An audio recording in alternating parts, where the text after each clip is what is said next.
शाम का समय था। सूरज धीरे धीरे अस्त हो रहा था और शहर की गलियों में अंधेरा छा रहा था। मुंबई के निचले इलाकों में जहां अमीरी और गरीबी के बीच की खाई स्पष्ट दिखती है, वहीं एक ऐसी कहानी छिपी थी जो आज उजागर होने वाली थी।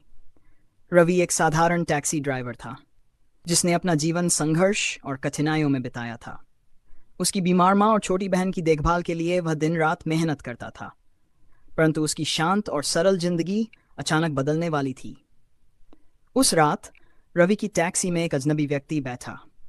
वह व्यक्ति लंबे कोट और काले चश्मे में था, जिसे उसकी पहचान छिपी हुई थी। उसने रवि को एक बड़े होटल तक जाने को कहा। रवि ने बिना किसी सवाल के कार चलाना शुरू किया, लेकिन जैसे ही उसने व्यक्ति को देखा, उसकी धड़कनें तेज हो गईं।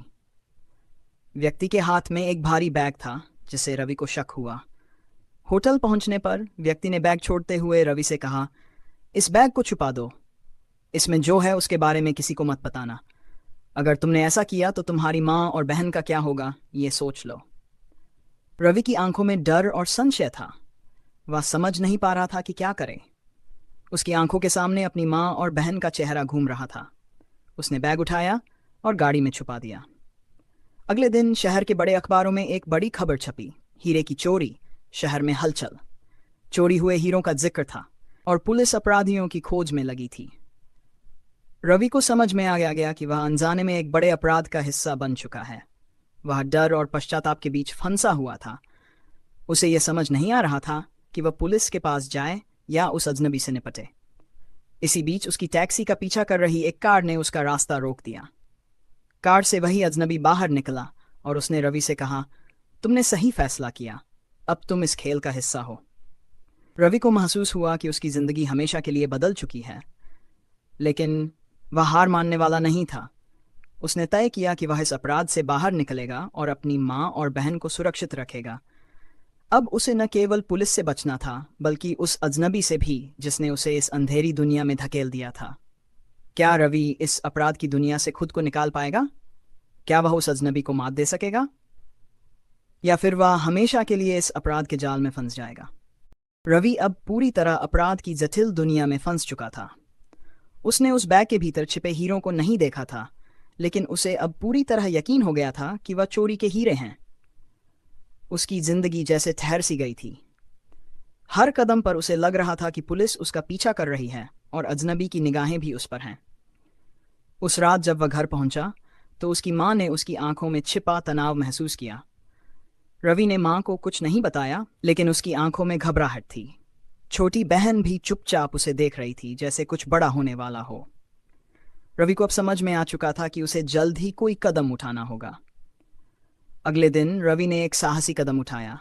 उसने उस बैग को लेकर सीधे पुलिस स्टेशन जाने का फैसला किया। लेकिन इससे पहले कि वह वहां पहुंच पाता, उसे एक फोन आया। फोन पर वही अजनबी था। उसकी आवाज में खौफ था। अगर पुलिस के पास जाने का सोचा भी तो तुम्हारी माँ और बहन का क्या होगा, ये मत भूलना, उस अजनबी ने धमकी भरी आवाज में कहा। रवि ने घबराहट में फोन काट दिया। उसकी सांसें तेज हो गई, लेकिन इस बार वह डर के बजाय गुस्से में था। वह अब समझ चुका था कि भागने से कुछ नहीं होगा। उसे स्थिति से बाहर निकलने के लिए चालाकी से काम लेना होगा। रवि ने अपनी एक पुरानी दोस्त सीमा से संपर्क किया। सीमा एक पत्रकार थी और उसे बड़े अपराधियों के बारे में गहरी जानकारी थी। रवि ने सीमा को अपनी पूरी कहानी बताई और उससे मदद मांगी। सीमा ने रवि को सलाह दी कि वह सीधे पुलिस के पास न जाए, बल्कि पहले वह पता लगाए कि वह अजनबी कौन है और इसके पीछे कौन सी बड़ी साजिश छिपी है।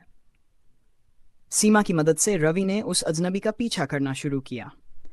उसे पता चला कि वह व्यक्ति एक बड़े माफिया गिरोह का हिस्सा है, जो चोरी और तस्करी जैसे अपराधों में लिप्त है। यह गिरोह पुलिस के हाथों से बचने के लिए छोटे छोटे लोगों को इस्तेमाल करता था, और इस बार रवि उनकी जाल में फंस गया था। रवि ने अब एक योजना बनाई। उसने सीमा की मदद से एक नकली सौदा तय किया। उसने अजनबी से कहा कि वह हीरे लौटा देगा, लेकिन उसे अपनी माँ और बहन की सुरक्षा की गारंटी चाहिए।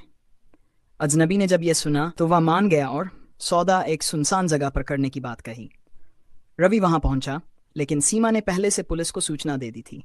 पुलिस छिपी हुई थी, बस सही समय का इंतजार कर रही थी। जैसे ही अजनबी ने हीरों का बैग लेने के लिए हाथ बढ़ाया, पुलिस ने उसे और उसके साथियों को घेर लिया। कुछ देर की झड़प के बाद पुलिस ने गिरोह के सभी सदस्यों को गिरफ्तार कर लिया। रवि ने चैन की सांस ली। उसकी माँ और बहन अब सुरक्षित थीं और वह खुद भी इस अपराध के चंगुल से निकल चुका था। पुलिस ने उसे निर्दोष साबित किया क्योंकि उसने खुद अपराध की रिपोर्ट करने में मदद की थी। कहानी का अंत उस अजनबी की गिरफ्तारी के साथ हुआ, लेकिन रवि की जिंदगी में यही एक नया अध्याय था। उसने अब यह सीख लिया था कि कठिन परिस्थितियों में भी सही फैसला लेना ही असली बहादुरी है।